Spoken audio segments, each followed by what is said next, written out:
Et bonjour à vous. Et aujourd'hui, je réponds à une question sur les nuits noires de l'âme. Alors déjà, qu'est-ce que c'est une nuit noire de l'âme? Comment est-ce qu'on le voit?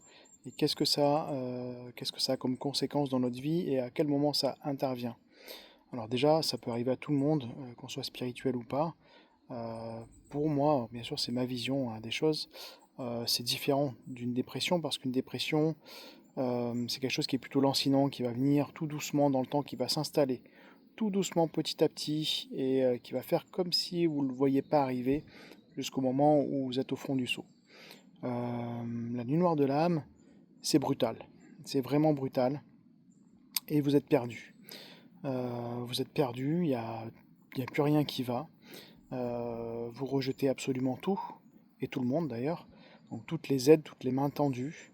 Euh, Tout ce que vous adoriez avant, bah, vous ne voulez plus entendre parler. Votre travail, vous ne le supportez plus. Votre compagnon ou votre compagne, vous la supportez plus. Vous en avez marre de vos gosses, vous en avez marre de votre travail, vous en avez marre de votre vie.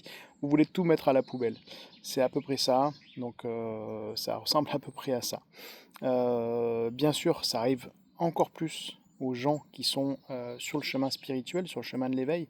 En tout cas, ceux qui bossent sur eux, parce qu'évidemment, chemin de l'éveil et chemin spirituel n'est pas forcément pour tous, en tout cas, lié au travail sur soi. Mais pour moi, ça l'est. Bien sûr, ça arrive quand on travaille sur soi, parce on va déprogrammer des choses, on va faire tomber des masques, et parfois on découvre une personne qu'on était avant, qui nous fait peur, ou qu'on n'aime pas, ou on découvre une personne qu'on est aujourd'hui, ou qu'on est en réalité, et qu'on n'aime pas, avec tous ces masques, toutes ces blessures, toute cette colère peut-être, et toutes ces déviances qui sont liées à tout ce qu'on porte en nous et qui ne nous appartient pas, ou même parfois qui nous appartient, hein. Voilà. Et ça peut. Donc, enfin, bien sûr, c'est inconscient, hein, c'est pas quelque chose qui vient en conscience, c'est quelque chose qui vient de façon inconsciente sur le chemin et qui est à peu près normal, que quasiment tout le monde vit, traverse une fois ou plusieurs fois. Alors déjà, quand on parle de nuit noire, hein, il faut bien se dire que c'est pas une nuit, hein, ça peut durer évidemment très peu de temps, mais ça peut aussi durer très longtemps, plusieurs semaines, voire plusieurs mois hein, pour certaines personnes. Et l'objectif de ça, c'est de pourquoi est-ce que vous vivez ça? Bah, parce que vous êtes en saturation et il est important d'évacuer tout ça et surtout de lâcher prise. Pourquoi est-ce qu'on vit une humeur de haine? Parce qu'on est dans le mental en fait. On est dans le mental tout le temps en fait. On est en train de ressasser tous les vieux trucs de oui mais si j'avais fait ci, ça serait pas arrivé, ou si j'avais fait ce travail là avant, je serais pas comme ça aujourd'hui, ou alors tout le travail que j'ai fait ça sert à rien, j'en peux plus. Voilà, on est vraiment là-dedans, on est vraiment sur ces plans-là, et c'est vraiment important de comprendre tout ça, et le but bien sûr c'est de vous amener à, une fois de plus à poser ce mental, à vous entraîner à poser votre mental, vous entraîner à apprivoiser votre mental, alors surtout le mental, surtout pas le combattre, hein, mais l'apprivoiser, très important.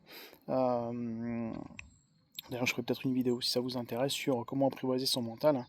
Et, euh, et voilà. Et c'est un peu différent du burn-out, parce que le burn-out, lui, va vous amener directement dans le mur, ça c'est sûr, donc c'est aussi brutal. C'est aussi brutal qu'une nuit noire de l'âme. À la différence, c'est que très vite, vous allez trouver des échappatoires et trouver des inspirations. D'ailleurs, c'est souvent un burn-out qui vous amène à la spiritualité ou qui vous amène à changer de voie, ce qui n'est pas le cas d'une nuit noire de l'âme. On est plus dans une introspection nécessaire, profonde, qui doit être faite pour avancer et surtout pour apprendre à apprivoiser son mental. Voilà, je vous dis merci et je vous dis à très bientôt.